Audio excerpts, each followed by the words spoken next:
Nah, yang saya bilang tadi, kalau demo nggak anarkis, itu nggak menarik gitu. Nggak didengar gitu kan. Tapi kalau tertib, ya justru ya angin berlalu aja kan. Jadi semuanya bergerak kalau ada viralitas itu. Baru ada transparansi ketika ada viralitas. Nggak bisa mereka bicara kesejahteraan kalau mereka tidak pernah melarat, tidak pernah menderita. Artinya mereka tidak pernah membumi, tapi melangit gitu. Jadi susah mereka bicara tentang kesejahteraan. Soal viralitas, bahwa viralitas itu seperti dalam tanda kutip mendegradasi peran dari pejabat-pejabat negara. Gitu, maksudnya yang menampung aspirasi sekarang kan harusnya DPR gitu kan. Kalau kita ngomongin sistem negara ya, yang harusnya menangani laporan adalah polisi dan lain-lain sebagainya gitu, aparat dan sebagainya. Tapi kadang netizen pakai bypass nih, langsung viral aja biar cepet gitu kan.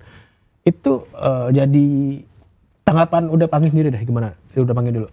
Iya, no viral no justice itu kan kemarin yang banyak. Intinya sih sebenarnya sense of crisis ya, ke alarm sosial. Jadi pejabat itu kan ya oke lah kalaupun gajinya besar, ya tunjangannya bagus, tapi KPK-nya kan tetap harus jalan. Nah problemnya kan pejabat kita ini kan KPK-nya hilang. Kalau dalam rumusnya Tan Melaka memang nggak cocok. Nggak bisa mereka bicara kesejahteraan kalau mereka tidak pernah melarat, tidak pernah menderita. Artinya mereka tidak pernah membumi, tapi melangit gitu. Jadi susah mereka bicara tentang kesejahteraan. Karena memang silsilah hidupnya nggak pernah hidup susah. Iya. Kan? Standar melarat aja mereka nggak tahu. Nggak tahu standar melarat. Istilahnya nepo baby ya. Iya, nepo baby. Suasana itu kan dia nggak rasakan. Nah boleh juga kita berharap pemimpin-pemimpin yang udah pernah menderita, pernah susah, pernah bagaimana hidupnya itu akan lebih sensitif PK kan. Makanya banyak kemarin kita dengar ya viralitas itu menjadi seperti penegakan hukum kita bisa jalan kalau viral kan selama ini. Kemudian omongan semua kemarin ketika viral baru udah mulai didengar gitu.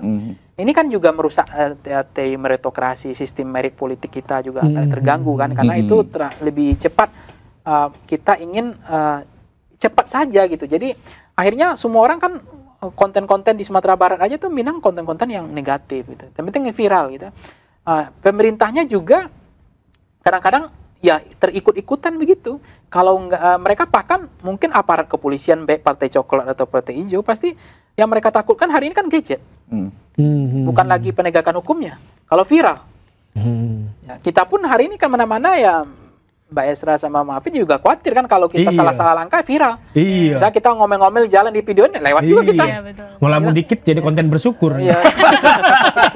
Ada konten bersyukur ya. Ada backsoundnya, Atau memaknai inspirasi hidup. Padahal cuma ngelamun dong gitu ya. Iya. Nah itu yang membuat juga penegakan hukum kita menjadi jadi tamparan keras ya. Seperti hari ini akhirnya aparat itu juga hati-hati loh Pak, semua orang punya gadget, semua orang bisa memviralkan, semua orang bisa justru lagi takut daripada proses-proses yang lain gitu. Dia lebih takut gitu. Nah, ini yang menyimpan penyakit juga, menyimpan masalah. Nah, yang saya bilang tadi kalau demo nggak anarkis, itu nggak menarik gitu. Nggak didengar gitu kan. Tapi kalau tertib justru ya angin berlalu aja. Tapi kalau anarkis kalau anarkis ada bakar-bakar ada baru dia mulai mau untuk mendengar gitu kan. Nah, menurut saya itu memang merusak sih sebenarnya. Tapi karena hukum kita akhirnya jadi tidak berjalan dengan baik kan. Jadi semuanya bergerak kalau ada viralitas itu. Baru ada transparansi ketika ada viralitas. Baru ada kemudian perbaikan evaluasi ketika ada viralitas. Itu menjadi problem tersendiri. Kalau dari Cah Hasan sendiri gimana?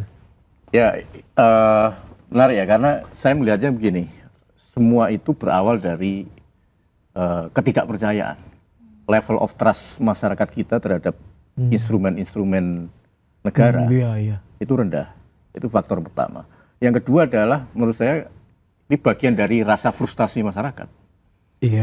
Atau anak-anak Gen Z terutama, ketika dia menyuarakan pengen sesuatu, DPR nggak bergerak, tidak menyerap aspirasi mereka, kemudian polisi juga begitu, tebang pilih, terus kemudian lembaga negara juga begitu. Akhirnya ya sesuai dengan hitohnya sosial media, yang paling ramai dibicarakan itu yang terlihat. Gitu. Nah, mereka tahu betul, anak-anak Gen Z itu tahu betul cara membuat sesuatu itu menjadi viral. Nah, betul tadi yang dikatakan Mas Pange, yang jadi persoalan itu adalah ketika semua ukuran itu hanya diukur dari sisi viralitas. Iya. Akhirnya apa yang terjadi? Humasnya yang bermain, bukan substansi penegakan hukumnya. Iya. Jadi semua dianggap kalau udah viral, oke, tim PR-nya yang disuruh memadamkan apinya. Tapi secara substansi sebenarnya belum. Oke. Nah itu sekarang kan banyak terjadi di kita gitu. Jadi kalau semua lembaga negara itu berfungsi dengan baik, ya viralitas itu menurut saya akan mereda juga. Kalau DPR-nya mendengar, kalau kepolisiannya itu mendengar, lembaga-lembaga pemerintah juga mendengar, saya kira itu akan. Oke. Ini, aduh seru banget nih. Tapi kita mau ngomongin hal yang sebenarnya paling krusial dan ditunggu nih. Pemilu 2029. Ya, apalagi kalau ngomongin jauh kali. Enggak, kita ngomongnya gini Mas. Di 2025 ini pemuda atau Gen Z banyak yang dalam tanda kutip muak, frustasi, kecewa, marah gitu kan. Ini berpengaruh nggak nanti nih untuk pemilu 2029? Apakah angka golput bakal naik? Proyeksi dari mungkin dari Mas Pangi atau proyeksinya apakah golput bakal naik atau justru malah golputnya berkurang karena masyarakat yang di medsos awas lu, gue nggak akan milih lu lagi 2029. Artinya mereka udah bertekad gue akan milih selain lu gitu kan, gue akan nyoblos gitu. Proyeksi dari Cak Hasan dulu gimana?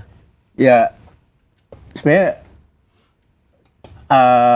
perlu diingat juga, ini kan masih panjang, masih berapa tahun lagi? 4 tahun lagi.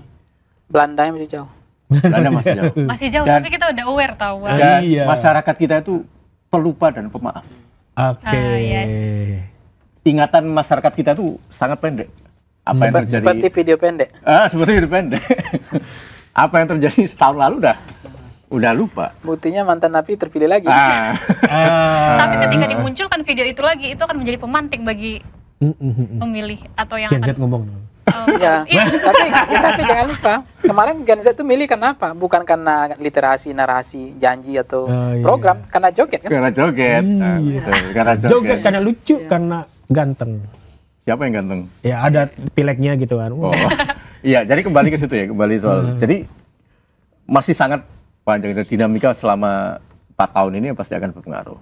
Yang pasti adalah kalau aktor-aktor politik ini tidak mampu menangkap aspirasi anak-anak Gen Z dan tidak mampu menarik mereka dalam putaran isu-isu politik ya 2024 kemarin ya akan terjadi lagi di 2029 yang partisipasi pemuda juga rendah, apatis gitu ya bisa jadi. Terus kemudian isu-isunya ya itu aja. Ya, jadi isunya hanya bergaung di media sosial aja gitu ya. Pemilu 2024 yang menang itu bukan substansi Mas ya, tapi kemasan. Gimmick.